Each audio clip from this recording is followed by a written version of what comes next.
नमस्कार दोस्तों, मैं हूँ गौरव और अभी एक मेरे मित्र हैं जो पीएचडी स्कॉलर हैं। तो अभी जो रीसेंट मुद्दा चल रहा है भारत पाकिस्तान का वार जो चल रहा है, तो इसको लेकर के हम लोग बात करेंगे कि ये लॉन्ग दृष्टिकोण या शॉर्ट दृष्टिकोण में जो चीज़ें अभी हुई है, क्या ये बृहद रूप से ठीक है इंडिया के लिए या नहीं है। तो सबसे पहले हम ये एक विस्तृत ब्रीफ लेंगे कि क्या कहना चाहते हैं। देखिए, इंडिया का जो अभी युद्ध हो रहा है, तो सबसे पहली बात है कि ये युद्ध आज नहीं, मतलब कई पहले भी बहुत सारे युद्ध हो चुके हैं। 65 में हुए, 71 में हुए, और उसके बाद में भी छोटा मोटा युद्ध चलता रहा, स्ट्राइक भी दोनों तरफ से चलता रहा। लेकिन ये सब समझने के पीछे और ये सब जानने के पीछे इतिहास छुपा हुआ है। ये समझना पड़ेगा कि आखिर पाकिस्तान का अप्रोच ऐसा है क्यों और इंडिया का ऐसा अप्रोच क्यों है, तब ये जाके आज के मामला को हम सॉल्व कर पाए। देखिए, जब पाकिस्तान का बंटवारा हुआ 1947 में, तो हुआ कि भाई एक पाकिस्तान नाम का एक देश बनेगा। ठीक है, पाकिस्तान का अप्रोच रहा है कि भारत हिंदुओं का देश है, इसलिए हिंदुस्तान बोला जाता है और वह हिंदू डोमिनेंट राष्ट्र है। ये गुत्थी बहुत कम लोग बताया, मैं बता रहा हूँ आपको। तो हिंदू वहाँ बहुसंख्यक है और मुस्लिम और दलित लोग अल्पसंख्यक है, ऐसा उनका मानना है पाकिस्तान के लोगों का। लेकिन अब इस पे हम आते हैं कि देखिए, सबसे पहला बात है कि इस पे बाद में आएंगे कि पाकिस्तान के अप्रोच क्यों है। पहले भारत पे आते हैं कि जो लोग ब्लेम लगाए हैं कि भारत जो है हिंदू को ज़्यादा सपोर्ट करता है, मुस्लिम को डिनाई करता है, तो ये सब चीज़ पे आ रहा है। देखिए, भारत का नाम भारत ये खुद से नहीं पड़ा, और आपको मालूम होगा कि हिंदुस्तान का जो नाम है वो एक मुस्लिम बहुल क्षेत्रों वाले लोगों ने ही रखा।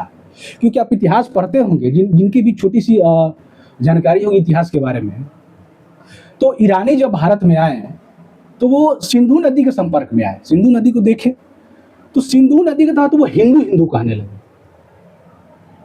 ठीक, क्योंकि ये एरिया जो वहाँ का था, तो वो हिंदू बोलने लगे कि हिंदू वाले एरिया है, हिंदू वाले एरिया है, तो सिंधु से हिंदू पढ़ने लगा। फिर उसके बाद आप यूनानी आए तो हिंदे बोलने लगे, अरब आए तो हिंद बोले। तो अपने अपने अनुसार से लोग इंटरप्रिटेट किए। भारत ने कोई नाम नहीं रखा कि हम हिंदू हैं या ये राष्ट्र है वो राष्ट्र है। तो आप इस बात को समझिए, इतिहास में थोड़ा सा भी किसी की बेसिक नॉलेज होगी कि हिंदुस्तान का नाम जो है हिंदुस्तानियों ने नहीं रखा है, या जात के आधार पर नहीं ये बता है, या इसका स्थापना नहीं हुआ है। हालांकि इसका नाम मुस्लिम बहुल जो क्षेत्र वाले जो आए थे मध्य एशिया से, ईरानी या अरब के लोग आए थे या यूनान के लोग, उन्हीं ने रखा है।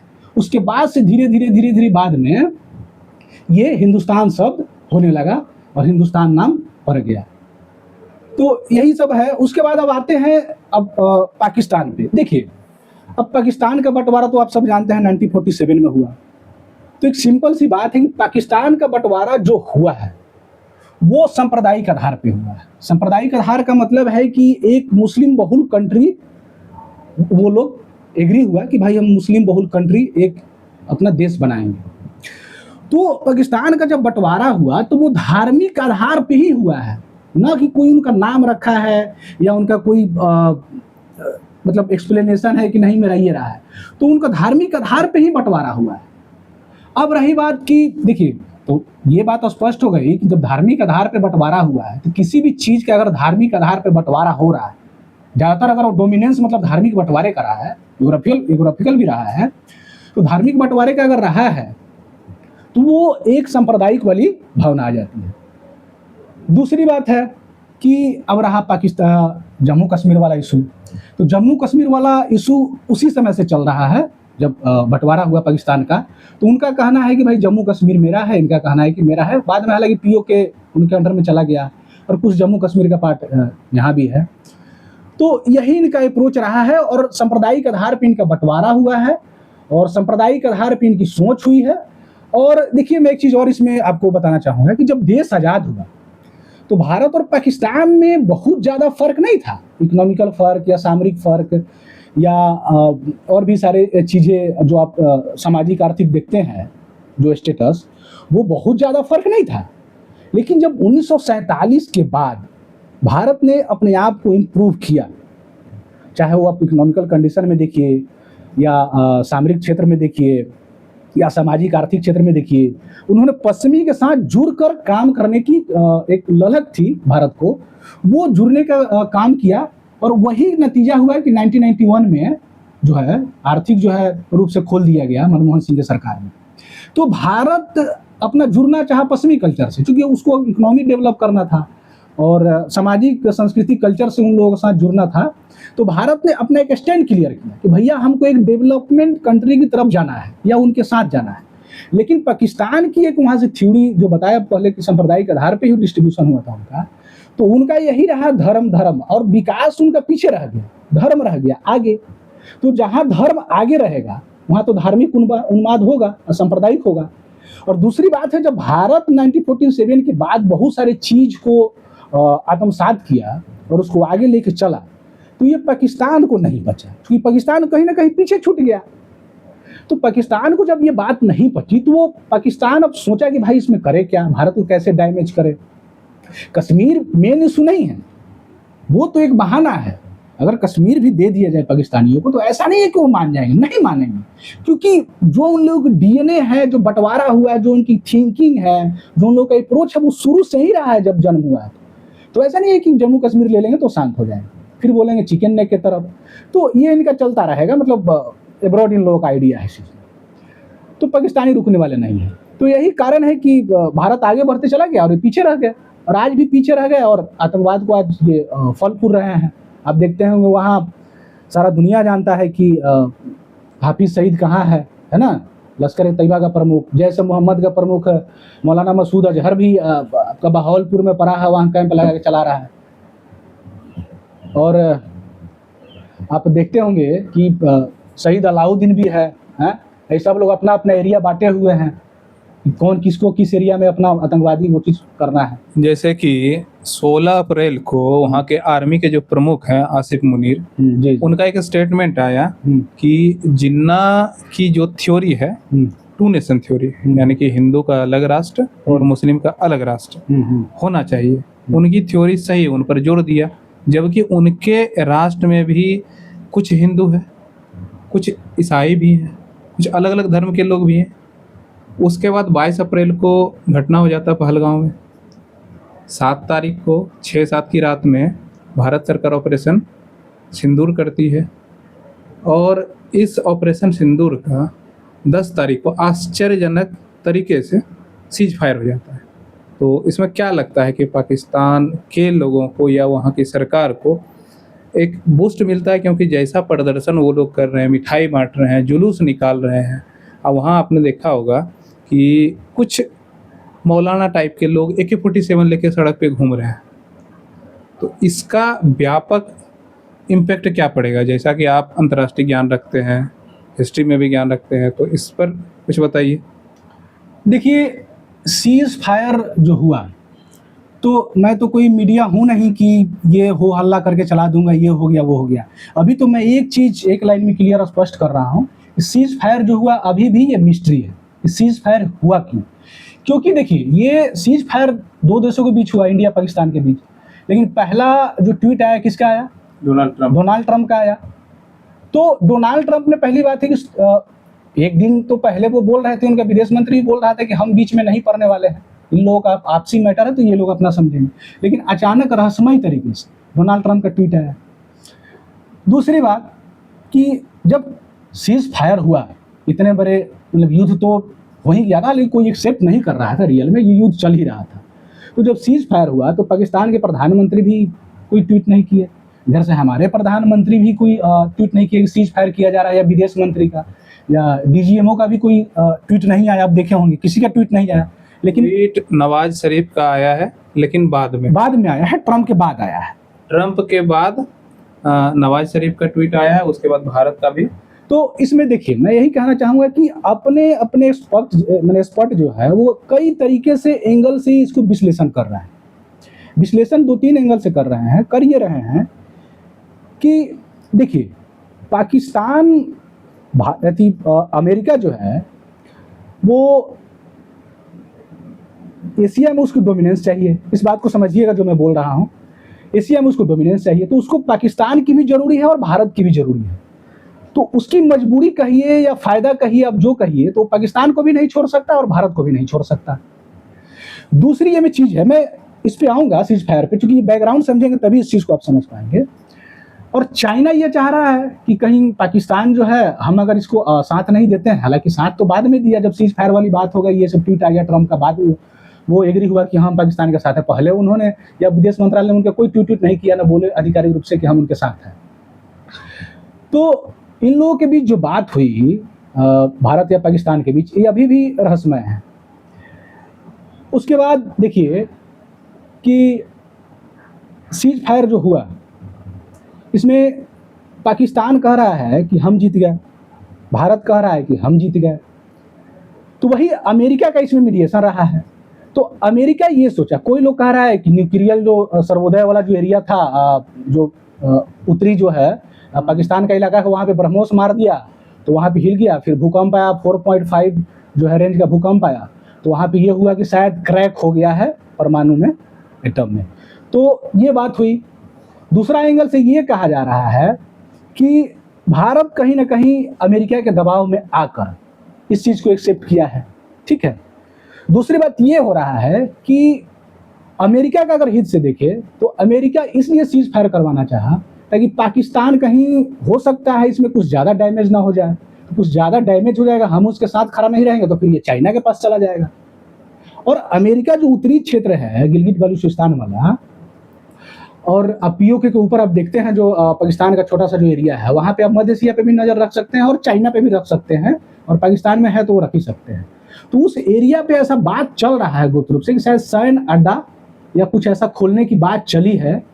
तो इसलिए अमेरिका ने फंडिंग दिलवाया किस, IMF से फंडिंग दिलवाया। 100% तो नहीं है, लेकिन अमेरिका का बहुत डोमिनेंस IMF है, क्योंकि सबसे ज़्यादा कंट्रीब्यूट वो करता है और उसका 50% लगभग उसका वोट उसमें ज़्यादा अहमियत रखता है। बीच लड़ाई के बीच में अप्रूव हो जाना, ये भी एक ड्रामेटिक है। हाँ बिल्कुल ड्रामेटिक है, क्योंकि अगर भारत के साथ अमेरिका है तो भारत तो दबाव बना ही रहा था। प्रधानमंत्री देखे कि लगातार इस पे आवाज़ उठा रहे थे, लेकिन अमेरिका ने $1.3 बिलियन का लोन IMF से सैंक्शन कर दिया।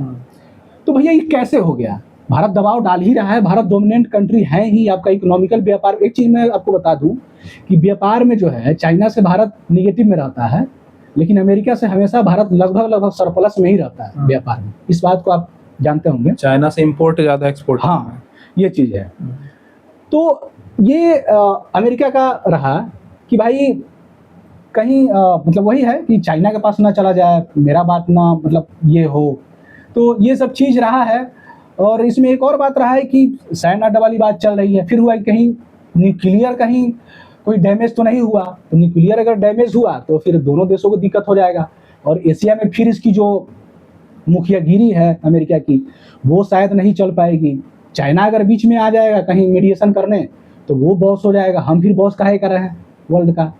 तो ये सब सारी गुत्थी चल रही है, और कोई अभी क्लियर रूप से अभी बात भी आज देखे होंगे DGMO का प्रेस वार्ता था 2:30 बजे, वो मैंने देख रहा था, तो उसमें भी कोई क्लियरफाई नहीं किया गया है कि क्या हुआ नहीं हुआ। ये लोग बोल रहे हैं कि अभी मिशन चल रहा है, अगर हम सारी चीज़ें रिवील कर देते हैं तो फिर आगे ऑपरेशन में दिक्कत आ सकती है, या कुछ गुप्त बातें निकल सकती है, इससे हमको दिक्कत आ सकती है। देखिए सीज फायर हुआ है तो सीज फायर का मतलब ये नहीं होता युद्ध बंद होना। सीज फायर का मतलब एक चीज़ मैं बता दूं कि सीमा पे जो है थोड़े समय के लिए शांति बरता जाता है, और शांति बरतने के बाद एक समझौता की बात रखी जाती है कि भैया मेरा ये कंसर्न है आपसे और उनका ये कंसर्न है, और दोनों मतलब पार्टी की सहमति बन जाती है, दो देशों की सहमति बन जाती है, तब उस सीज फायर को युद्ध समाप्ति घोषणा के किनारे पर ले जाया जाता है। सीज फायर का मतलब युद्ध समाप्ति नहीं होता। तो वो कहा भारतीय जो ऑफिसर्स हैं आर्मी के, तो वो ठीक है कि सीज फायर है, युद्ध रुका कहाँ है। जैसे कि 10 मई को 5 बजे शाम में सीज फायर की घोषणा हुई है, वर्बल घोषणा, कोई लीगल या रिटन घोषणा नहीं। लेकिन उसमें सीज फायर की घोषणा के बाद भी गोलीबारी होती है, उसके बाद गोलीबारी बंद होती है, लेकिन छिटपुट घटनाएं आज भी सुनने को मिली है। कुछ ड्रोन आए हैं और कुछ चल रहा है गतिविधि। लेकिन बात यह है कि जब सीज फायर 10 तारीख को हुआ रात में, शहबाज शरीफ जो पाकिस्तान के पीएम है, उन्होंने एड्रेस किया अपने देश को, उन्होंने स्टेटमेंट दिया, बाकायदा 20 मिनट या 25 मिनट का क्लिप है। उसमें उन्होंने कहा है कि इस लड़ाई में हम लोगों ने जो सीज फायर करवाया है विदाउट टेबल टॉक, किसी भी कोई भी लड़ाई होती है तो दो देश आमने सामने टेबल पर बैठते हैं और अपनी अपनी शर्तों के अनुसार एक एग्रीमेंट पेपर बनाते हैं और दोनों साइन करके फिर अपने अपने हथियार बंद करते हैं। लेकिन इसमें तो ऐसा नहीं हुआ। तो क्या लगता है कि पाकिस्तान का डोमिनेंस हुआ, ये सीज फायर कब तक चलेगा? क्योंकि जिस मुद्दे पे भारत लड़ रहा था, युद्ध छेड़ा था कि हम आतंकी के लिए या आतंकी घटनाओं के लिए हम जरा सा भी टॉलरेट नहीं करेंगे, वो अगर गोली चलाएंगे तो हम गोला चलाएंगे, अभी भी बोला जा रहा है। लेकिन क्या हम उसके न्यूक्लियर प्रोग्राम से, चाहे अमेरिका का षड्यंत्र है, क्योंकि कहा जा रहा है डोनाल्ड ट्रंप के द्वारा स्टेटमेंट दिया गया वाकई कि रक्षा मंत्री और जो यहाँ के सुरक्षा सलाहकार हैं अजीत डोभाल, वो बार बार संपर्क कर रहे थे। उसके अनुरोध पे हमने पाकिस्तान से बात किया, उसके बाद दोनों पार्टी राजी हुए, तब फिर सीज फायर हुआ है। और CNN ने भी ये चलाया है कि इंडिया ने अनुरोध किया है, इसके कारण से सीज फायर हुआ है। तो इसमें क्या लगता है कि पाकिस्तान को आगे बढ़त मिलेगी और कहाँ तक आतंकवाद का रोकथाम हो पाएगा? देखिए, पाकिस्तान जो है ना, एक मैं कहावत भोजपुरी में बोला जाता है कि अपने मुंह मुँह मिट्ठू, वो वाली हाल हो गई है। सारा दुनिया देखा है और पाकिस्तान ने भी देखा है, लेकिन पाकिस्तान का जो रवैया है वो तो हमेशा से हारते आया है और इस गेम में भी पाकिस्तान पूरी तरह हार चुका था। लेकिन भाई, ये तो शहबाज शरीफ से आप एक बार कभी मौका मिले तो पूछिएगा आप लोग कि भैया सऊदी अरब के पास गया कौन था? सऊदी अरब पास गया कौन था? चाइना का दरवाजा कौन खटखटा रहा था? लगातार जो है अमेरिका के सुरक्षा सलाहकार से कौन बात कर रहा था? डोनाल्ड ट्रंप से कौन कंसल्ट में था? भारत वाले तो नहीं थे। आप कहिए कि भारत वाले, तो भारत वाले रिपोर्ट कर रहे थे, ना कि दबाव बना रहे थे कि भैया आप आइए बीच में मेडिएशन करिए। भारत ने रिपोर्ट कर रहा था, यूनाइटेड नेशन को भी कर रहा था, अमेरिका को भी कर रहा था, क्योंकि आप जानते हैं अमेरिका बॉस है पूरे दुनिया का, तो ये अमूमन करता है लोग। तो वैसे भारत कर रहा था, लेकिन ये बीच में शहबाज शरीफ से पूछना चाहिए कि भैया सऊदी अरब के पास क्यों गया था? भारत तो नहीं गया था इस युद्ध के बीच में। चाइना के पास क्यों गया? अमेरिका के पास लगातार क्यों गया? वहाँ कंसर्ट क्यों बनाया? और जब सीज फायर हो गई कि भैया देखो देखो मुझे मार रहा है, जब सीज फायर हो गई दबाव में, हो सकता है न्यूक्लियर का वो धौस दिया गया हो, न्यूक्लियर लीकेज की हो सकता है झूठी बातें फैलाई गई हो, ताकि एक प्रोपेगेंडा बना के भारत को इस युद्ध में सीज फायर का एक मतलब वहाँ खड़ा किया जाए, ताकि भारत बहुत तेजी से आगे बढ़ रहा था सामरिक चीज से। पाकिस्तान तो ज़्यादा डैमेज नहीं किया, S-400 ने आप देखें ही पूरा ध्वस्त कर दिया। तो पाकिस्तान तो कहीं टिका ही नहीं इस युद्ध में। लेकिन हाँ, ये एक चीज बात रहा कि भारत की जो राजनयिक जो समझ रही है थोड़ी सी यहाँ भी ढीली पड़ी है, जिसको बोला जाता है आम बोलचाल में मौका का फायदा उठाना। तो भारत ने यहाँ मौका का जो मौका मिला था इधर 2-4-5 दिन का, उसमें फायदा नहीं उठाया, क्योंकि इन लोगों को समझनी चाहिए थी, भारत के लोगों को या राजनयिक को, कि 2 या 4 दिन बाद कोई ना कोई बीच में मीडिएटर आएगा। शायद हो सकता है अमेरिका आए और पॉसिबिलिटी कि वही आया। तो जब ये चीज हुआ तो ज्यादा से ज्यादा डैमेज करे पाकिस्तान को। पाकिस्तान तो फिर भी पीठ थपथपाएगा, 71 में भी थपथपाया, 65 में भी थपथपाया, 25 में भी थपथपाया, हर युद्ध में थपथपाता है। तो ये तो उनको पुरानी आदत है, तो थपथपाएंगे ही, चाहे कितना भी डैमेज हो जाए। मैं एक चीज क्लियर करना चाहता हूँ कि पाकिस्तान के अगर 10 लोग भी बचेंगे ना युद्ध के बाद, वो अपने आप पीठ थपथपाएंगे कि हमने अल्लाह के करम से बचा, हम जाबाज हैं, हम कुर्बानी हमने दिया है। तो ये सब खाली बनी बनाए बातें हैं। देखिए, एक चीज मैं इसमें बात बताना चाह रहा हूँ कि पाकिस्तान इतना फाइनेंशियल रूप से लचर है, मतलब उसको कुछ कह नहीं सकते। आज़ादी के बाद भारत जो है ना इकोनॉमिकल रूप से 10 गुना आगे बढ़ चुका है। लेकिन ये एक चीज भारत की कमी रही है कि राजनयिक जो थोड़ा इनकी जो सॉफ्ट पावर में है ना, उसमें थोड़ी कमी लानी पड़ेगी। कहीं कहीं ये फंस जाते हैं। ईरान वाले मैटर पे आप देखे होंगे फंस गए, यूक्रेन वाले मैटर पे थोड़ी सी फंस जा रहे हैं, मतलब इतना ना ज़्यादा न्यूट्रल हो जा रहे हैं। और वही अमेरिका जो है अपना हित साथ ले रहा है, चाइना जो है हित साथ ले रहा है। तो ये चीज को बहुत सॉफ्ट नहीं होना, अच्छा बच्चा नहीं कहना है। अच्छा बच्चा कहने के चक्कर में अपनी संबंध खराब कर ले रहे हो, और जब मौका आ रहा है तो कोई साथ नहीं आ रहा, खुद ही आपको प्रेजेंट करना पड़ रहा है, तो फिर अच्छा बच्चा क्यों? तो पाकिस्तान की कोई जीत वीत नहीं हुई है, वो अपने आप मिठाई बांट रहा है। ये तो नहीं बोला जाता है गांव में बच्चा हुआ, एक कोई छोटा चीज मिल गया खिलौना, उसको लेके गांव भर घूम रहा है, एक अमेरिकी रिपोर्ट के थ्रू कहा जा रहा है कि जैसे नॉर्थ कोरिया जो है वहाँ पे 20 अरब डॉलर अमेरिका ने फंडेड किया और वह देश आज काफ़ी आगे चला गया। लेकिन यहाँ का जो पाकिस्तान का फंड था 40 अरब डॉलर के आसपास था, लेकिन ये देश और पीछे चला गया, ऐसा क्यों? देखिए, मैं पहले ही बताया कि फंडिंग इसको मिलता रहा है, चाहे आईएमएफ से मिले, चाहे वर्ल्ड बैंक से मिले, चाहे एशियाई डेवलपमेंट बैंक से मिले, या अमेरिका दे ग्रांट के रूप में दे या कर्ज के रूप में। कर्ज दो प्रकार से मिलता है, ग्रांट मिलता है जिसको देना नहीं होता, अनुदान जिसको बोलते हैं, एक होता है लोन जिसको आपको चुकाना पड़ता है। तो पाकिस्तान को तो बहुत फंडिंग मिल रहा है, और पाकिस्तान की फंडिंग इसलिए मिल रहा है, देखिए, कि पाकिस्तान को कोई खोना नहीं चाहता है। अब पाकिस्तान हो गया इतना गरीब लचर देश, और मध्य एशिया और एशिया के बीच में ऐसा ज्योग्राफिकल उसका लोकेशन है कि उसको ना तो चाइना खोना चाह रहा है, ना रसिया खोना चाह रहा है, ना अमेरिका खोना चाह रहा है। तो ये जितने डोमिनेटेड कंट्री है वो खोना नहीं चाह रहे हैं, और इसी का वो फायदा उठा रहा है कि भैया हमको पैसा दो, नहीं तो हम चाइना के पास चले जाएंगे। अब अमेरिका पैसा देना पड़ रहा है भाई, अब चाइना को कह रहा है, अमेरिका को कह रहा है कि भाई पैसा दो, नहीं तो हम चाइना के पास चले फंडिंग जाएंगे। तो बहुत मिल रहा है, लेकिन फंडिंग का क्या यूज कर रहा है जिस कारण डेवलपमेंट नहीं हो पा रहा है? देखिए, फंडिंग का यूज अब तो पहले से ही जानते हैं कि फंडिंग जब आजाद हुआ तभी से उसको मिल रहा है, लेकिन फंडिंग का यूज वो ज्यादातर डेवलपमेंट या इंफ्रास्ट्रक्चर या स्कूल कॉलेज ये सब में नहीं कर रहा है। अच्छी यूनिवर्सिटी कोई है ढंग की? नहीं। देखिए, इस्लामाबाद कराची आप कहीं बता दीजिए, नहीं है। तो ये सीधा सीधा है कि भाई आपकी डेवलपमेंट हो नहीं रही है, इकोनॉमिकल डेवलपमेंट नहीं हो रही है, सामरिक डेवलपमेंट थोड़ा बहुत किए, बहुत ज़्यादा भी नहीं है। एक परमाणु बम है, ठीक है, मानते हैं, उसके सिवाय कोई बहुत ज़्यादा टेक्नोलॉजी उनके पास नहीं है। अच्छी स्कूल कॉलेज नहीं है, अच्छे आपके पास इंफ्रास्ट्रक्चर नहीं है, अच्छे आपके पास मतलब वो लेवल सामाजिक संस्कृति का नहीं आप बढ़ा पाए हैं। तो इसका मतलब सिर्फ और सिर्फ एक मैसेज आता है कि आपने पैसे का दुरुपयोग किया है, और वो दुरुपयोग कहाँ किया है? तो भारत के पीछे लगाने में, सामरिक हथियार खरीदने में, और टेरर को फंडिंग करने में। जम्मू कश्मीर में जैसे वही बताए थे, लश्कर हो, जैसे मोहम्मद वाला हो, या आपका उधर का हो, तालिबान वाला में भी पैसा खर्चा किया, अलकायदा वाला में भी आप देख रहे हैं कि खर्च किया। तो ये सब में ये इसको ये हो रहा है। अगर ये नहीं करेगा ना तो फंडिंग हमें पाकिस्तान को मिलेगा ही नहीं, नहीं मिलेगा तो पाकिस्तान हो जाएगा बर्बाद। तो ये सब सारी गुत्थी पाकिस्तान समझ गया है कि हमको करना क्या, और फंडिंग हमको कैसे मिलता है, और मौका का कैसे फायदा उठाना, जाके गिराना और फंडिंग लेना, चाइना से फंडिंग लेना। बेल्ट एंड रोड इनिशिएटिव आप देख ही रहे हैं, चाइना है कितना, वहाँ पे और भी फंड है। तो इतनी सारी बातें हो गई, लेकिन ओवरऑल जो बात है कि जैसे हम लोग शॉर्ट में कह सकते हैं, क्या खोया क्या पाया।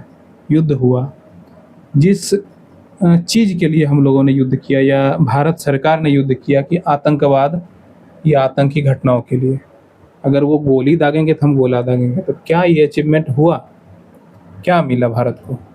देखिए, मेरा अगर न्यूट्रल, मैं मीडिया वाला तो हूँ नहीं कि चढ़ा बढ़ा के बोलूँगा, पहले ही बात बोल चुका हूँ। मेरा न्यूट्रल जो पक्ष ये है कि भारत ने अचीवमेंट लगभग नहीं के बराबर किया है, 2-4% किया। अब बताते हैं क्यों। क्योंकि देखिए, इसके पहले भी तो पहलगांव के पहले अटैक हुआ है, उरी अटैक हुआ है, जम्मू कश्मीर में लगातार अटैक हुआ है, सैन्य बेस पे कई बार अटैक किया गया है। अटैक भारत में तो होते रहते हैं। फिर हम करते क्या है कि एक बालाकोट स्ट्राइक करते हैं, प्लान बनाते हैं, रात को जाते हैं 10 सैनिक और 2-4 उन लोगों के राउटी गिरा के आ जाते हैं, और हम लोग भी अपना पीठ थपथपाते हैं कि देखो भैया मैंने घुस के मार दी। अरे घुस के मारना है तो यार मतलब तो वही मैं बोल रहा था कि देखिए, पाकिस्तान भारत की जो आप बोले हैं कि क्या इसमें होल ओवर आपका मतलब ऑल ओवर क्या मतलब व्यू रहा है, भारत भी हमेशा अपना पीठ थपथपा रहा है कि भैया हमने घुस के मार दिया। घुस के तो मारा अमेरिका ना, जो अलकायदा के प्रमुख थे, ओसामा बिन लादेन, इस्लामाबाद में मार दिया। तो घुस के मारना उसको बोलते हैं ना कि आप रात को बाला स्ट्राइक किए, छोटा मोटा स्ट्राइक किए, 2-4 गो राउटी गिरा के आ गए, फिर अपनी भी पीठ थपथपा रहे हैं कि भैया हमने घुस के मार दिया। जब घुस के मारा तो फिर जैसे मोहम्मद बचा हुआ है पाकिस्तान में, फिर घुस के किसको मारा भाई? इतना दिन से तो जैसे मोहम्मद है, और उसका काम है कि जैसे मोहम्मद का, मैं बता दूं आपके सामने कि जैसे मोहम्मद का मेन काम है कश्मीर इशू को देखना, और भारत में भी देखना। उसी प्रकार लश्कर ए तैयबा का वो है, हाफिज सईद है, अलाउद्दीन सईद है, तो ये सब तो बचे हुए हैं। आप उनके छोटे प्यादों को मार दोगे तो क्या फर्क पड़ता है? कम से कम पीठ थपथपानी है। तो इन लोगों को आपने क्या नुकसान पहुंचाया है? इन लोगों को तो कोई मारा ही नहीं, ये लोग भी आज खुलेआम घूम रहे हैं और देख रहे हैं कि गाजा के साथ मिलके ये लोग लगातार स्टेटमेंट दे रहे हैं। तो फिर अब क्या भूख के मारे क्या अंदर गए आप हमको बताइए। कुछ नहीं हुआ, आज भारत भी अपना पीठ थपथपा रहा है, लेकिन अचीवमेंट कुछ नहीं हुआ। आज भी आप स्ट्राइक किए, 9 जगह इनिशियल स्टेज में बम मारेंगे, तो क्या हुआ उसमें? 7-8 राउटी गिर गए, और उसमें कौन जान रहा है कि आतंकवादी मरे कि सिविलियन मरे? ये तो कोई जान नहीं रहा है ना, अभी भी कोई स्टेटमेंट नहीं दे रहा है। तो कहने का अर्थ है कि आप बोल रहे हैं कुछ और, वो बोल रहा है कुछ और। ठीक है, भारत को मान लिए कि उन्होंने 8-9 जगह अटैक किया, आतंकवादी मर गए, तो क्या फर्क पड़ गया? 20-25 आतंकवादी मर गए, 85 मर गए, तो जो मेन है उसको आपने तो डैमेज किया ही नहीं। चाहे वर्ल्ड पोर्टल पे उनको कुछ डैमेज नहीं कर पाए आप। हाफिज सईद खुलेआम घूम रहा है, जैसे मोहम्मद है वहाँ, दाऊद भी सुनने में आता वहाँ पे है। तो आपने अपना पीठ थपथपाया है, भारत ने भी अपना पीठ थपथपाया होल ओवर, और पाकिस्तान भी तो खैर कमजोर तो है ही, वो भी अपना पीठ थपथपा रहा है। भारत ने भी इस युद्ध में या पहले भी कोई ऐसा अचीवमेंट नहीं किया है कि हाँ कहा जाए कि हाँ हम अचीवमेंट कर दिया, हाफिज सईद को मार दिए, इनको मार दिए, वो कर दिए, या पाकिस्तान को लगभग 50% डिस्ट्रॉय कर दिए। तो ये सब चीज़ें नहीं हुआ है, बस अपना अपना पीठ थपथपाना है थोड़ी सी वाहवाही के लिए, थोड़ी सी काम करके। तो वो पाकिस्तान भी कर रहा है, वो भारत भी कर रहा है। देखिए, जैसे कि आपने भी देखा होगा न्यूज़ पे बहुत सारी बातें चल रही है। कहा जा रहा है कि भारत को 5 ट्रिलियन 10 ट्रिलियन डॉलर की इकोनॉमी बनना है। तो इस कारण से, इस लिहाजे से हम लोग ज़्यादा युद्ध को एक्सेलेरेट नहीं कर सकते हैं, बढ़ा नहीं सकते हैं। अगर बढ़ाते हैं तो हमको आगे हमारा इकोनॉमी बढ़ाने में दिक्कत होगा। तो क्या हमको पहले पता नहीं था कि पाकिस्तान एक न्यूक्लियर स्टेट है, वो न्यूक्लियर हमला कर सकता है या करने की कोशिश कर सकता है? तो हम लोग शांति से काम लें या किसी दूसरे मॉड्यूल से या दूसरे चैनल से काम करते? हम लोग डायरेक्ट वार जो किए वो नहीं करते। देखिए, इस मैटर में मैं ये कहना चाहूँगा कि दूसरा रास्ता, जैसे आप बोले कि भारत इकोनॉमिकल मजबूत है, इकोनॉमी की तरफ वो ज़्यादा, ये बात सही है कि देखिए जब आज़ाद हुआ देश तो भारत इकोनॉमिकल रूप से, पहले ही बोला कि पाकिस्तान से बहुत आगे चल गया। तो जब आगे गया तो भारत अपनी डेवलपमेंट के बारे में सोच रहा है, लेकिन भारत मतलब एक होता नहीं है कि भाई हार के भी मैं क्या करूँगा, तो इसके सिवाय भी इसके पास कोई ऑप्शन नहीं है भारत का युद्ध के सिवाय। अगर मान लीजिए आज स्ट्राइक खत्म हो गया या वायलेंस खत्म हो गया, 10 दिन बाद फिर वही होगा। तो कहने का अर्थ है पाकिस्तान का रवैया ही वही है। तो इसमें अब करना क्या पड़ेगा कि आपको अपनी सामरिक शक्ति पे थोड़ा बढ़ाना पड़ेगा, और अपने देश में जो सिचुएशन खराब है, धार्मिक उन्माद की जो स्थिति बनी हुई, इससे देखिए इनकार नहीं किया जा सकता। भारत में आप है, सब जान हैं कि धार्मिक उन्माद की यहाँ भी स्थिति, उसको आप कम करना पड़ेगा। एजुकेशन जो सेक्टर है उसको फंडिंग करनी पड़ेगी, रिसर्च जो सेक्टर है वहाँ पे आपको फंडिंग करनी पड़ेगी, अच्छे स्कूल कॉलेज बनाने पड़ेंगे, तभी यहाँ पे रिसर्च हो पाएंगे और स्वदेशी जो है अभी खड़ा हो पाएंगे। तो हर चीज़ आप एक्सपोर्ट करके नहीं कर सकते, तो आपको अपना काम करना पड़ेगा। और जहाँ तक रही पाकिस्तान की बात, तो पाकिस्तान का तो रवैया इससे मतलब है नहीं, स्कूल कॉलेज इंफ्रास्ट्रक्चर है सबसे। तो भारत अपना इकोनॉमी की तरफ देख रहा है, डेवलपमेंट की तरफ देख रहा है, और ये हमेशा मुझे ऐसा लग रहा है कि देखते रहे, क्योंकि भारत की आज़ादी के बाद से जो पंचशील सिद्धांत आया, और बाद में भी पहले भी बुद्धा जैन, ये सब चीज़ हम लोगों का रहा है डेवलपमेंट वाला, और लड़ाई झगड़ा वाला तो हम लोग का रहा ही नहीं। तो ये सब एक बैक का भी चीज़ है, और अभी आज़ादी के बाद का भी हम लोग का अगर दस्तावेज देखे या इतिहास देखे तो हम लोग का डेवलपमेंट का नियत रहा है, ये सब हम लोग का रहा नहीं है। और पाकिस्तान का जो रहा है अब तो पूरा दुनिया देख रहा है, लेकिन क्या करे, पाकिस्तान ना तो गले बन रहा है ना निगल्ले बन रहा है। इस तरह की जो हम लोगों ने सीज फायर किया है, तो क्या पाकिस्तान को बढ़त मिली है? ये सीज फायर कहाँ तक टिकेगा? और आतंकवाद विरोधी जो हम लोग अभियान बोल रहे थे, क्या आतंकवाद रुकेगा? देखिए, ये क्वेश्चन आप पहले भी किए थे, लेकिन फिर से मैं एक बार थोड़ा दूसरे एंगल से बता दूं। सीज फायर ये एक वैश्विक दबाव के कारण हुआ है, तो वैश्विक दबाव के कारण अप्रोच नहीं चेंज होगा, पाकिस्तान का अप्रोच नहीं चेंज होगा, और भारत का अप्रोच जो एकदम सॉफ्ट पावर का जो रहा है, बिल्कुल सॉफ्ट पावर का, उससे थोड़ा हट के काम करना पड़ेगा, जिसको बोलते हैं अपस्वार्थी।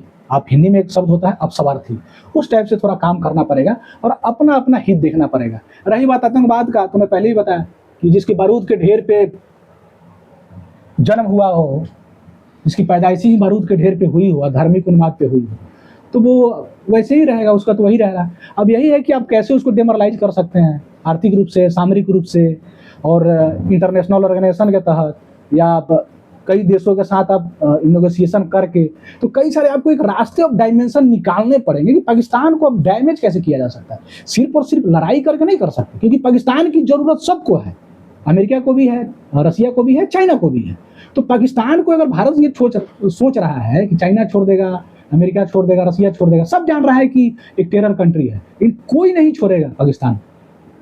इसलिए मैं अभी भी बोल रहा हूँ भारत को, और मेरा ये एडवाइस है कि अपनी रणनीति को बदले, थोड़ा सोच को बदले, थोड़ी जी मतलब लचर जो इनकी वो रही, सॉफ्ट ज़्यादातर रहे हैं, उसको थोड़ा अप्रोच को चेंज करें और पाकिस्तान को हर तरीके से घेरने की कोशिश करें। उधर बलूचिस्तान वाला एरिया देख रहे होंगे, उधर से भी बलूच से घेरने की कोशिश करें, ताकि पाकिस्तान कहीं से चाह कर भी नहीं निकल पाए, और जब युद्ध की स्थिति आए तो हम डोमिनेट करें, वो डोमिनेट नहीं करें।